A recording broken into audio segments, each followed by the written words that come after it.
Hi guys, it's Siranjeevi. இன்னைக்கு வீடியோல நம்ம எதை பத்தி பார்க்க போறோம் அப்படினா தங்கமலை அதாவது கோல்டு ரெயின் அப்படிங்கிற ஒரு விஷயத்தை பத்தி தான் பார்க்க போறோம். சோ இது எங்க நடந்துச்சு அப்படினு பார்த்தா ரஷ்யால இருக்க சைபீரியா அப்படிங்கிற ஒரு சிட்டில தான் நடந்துச்சு. இந்த சைபீரியாங்கிற பிளேஸ் எப்படி இருக்கும் அப்படினு பார்த்தா ரொம்ப பனியா இருக்கும். இங்க பனி இல்லாத நாளே இருக்காது. சோ இதனால அங்க நிறைய ப்ராப்ளம்ஸ் வரும். என்ன ப்ராப்ளம் வரும் அப்படின்னு பார்த்தா அங்க இருக்க ஏர்போர்ட்ஸ் அண்ட் ஒரு ஃப்ளைட்டு போகணும் அப்படின்னா அதுக்கு கரெக்டான சிக்னல் கிடைக்காது.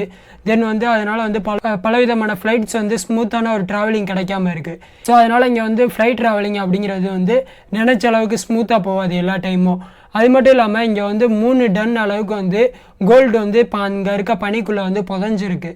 ஸோ இதை யாரும் எடுக்கலையா அப்படின்னு பார்த்தா ஒரு சில அங்கே இருக்க பீப்புள்ஸ் எடுத்துகிட்டு தான் இருக்காங்க. பட் முழுமையாக அவங்களால எடுக்க முடியல.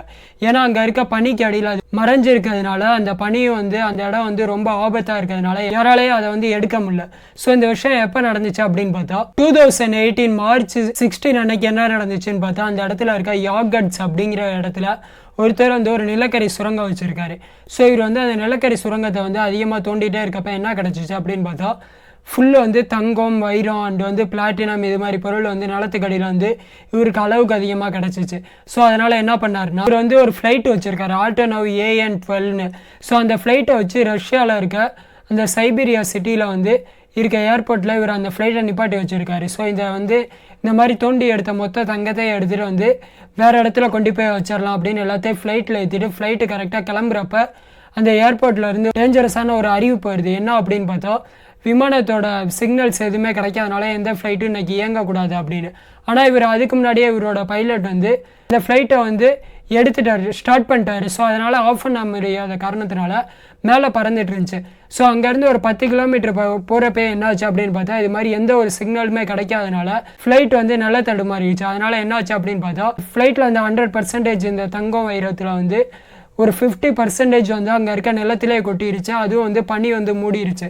ஸோ அதனால் மீதி தங்கத்தோடு அவர் ஒரு ஃப்ளைட்டை பக்கத்தில் இந்த மேகன் அப்படிங்கிற ஒரு ஏர்போர்ட்டில் இது சைபீரியா அப்படிங்கிற சிட்டிலேருந்து ஒரு 50 கிலோமீட்டர் தூரத்தில் இருக்குது. இந்த ஏர்போர்ட்டில் ஃப்ளைட்டை லேண்ட் பண்ணிட்டாரு. இவர் மொத்தமாக 3 டன் தங்க கட்டிகளை ஃப்ளைட்டில் எடுத்துகிட்டு போயிட்டு இருந்திருக்காரு. இதில் அவர் கடைசியாக அந்த லேண்ட் பண்ணுறப்ப எவ்வளோ இருந்துச்சு அப்படின்னு பார்த்தா 1 டன் தங்கம் தான் இருந்துச்சு. மீதி 2 டன்னும் வழியிலேயே அந்த சைபீரியா சிட்டிக்குள்ளேயே எல்லாமே கீழே விழுந்துருச்சு. ஸோ இந்த பிரச்சனை எதனால் நடந்துச்சு அப்படின்னு பார்த்தா அந்த சைபீரியா சிட்டியில் இருக்க ஏர்போர்ட்டில் இருக்க ஆஃபீஸர்ஸ், அதாவது பாதுகாப்பு துறையில் இருக்க ஆஃபீஸர்ஸ் சரியான ஒரு வேலை பார்க்கல. அதாவது இந்த எச்சரிக்கை முன்னாடியே மக்களுக்கு அறிவிக்கல. அதனால தான் இந்த மாதிரி ஒரு பிரச்சனை ஏற்பட்டுச்சு அப்படின்னு சொல்கிறாங்க. பட் இதனால் மக்களுக்கு எந்த விதமான பிரச்சனையும் இல்லை. சுரங்கம் வச்சுருந்த ஆளுக்கு தான் 2 டன் தங்கம் எங்கே போச்சுன்னு தெரியாமல் போயிடுச்சு.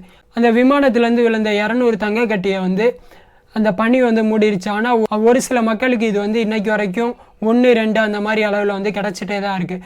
ஆனால் மொத்தமாக அது அந்த பனிக்கு கீழே தான் இருக்குது. பட் அந்த இடத்துக்கு யாராலையுமே போக முடியல. ஏன்னா அந்தளவுக்கு ஒரு குளிராக இருக்கும்.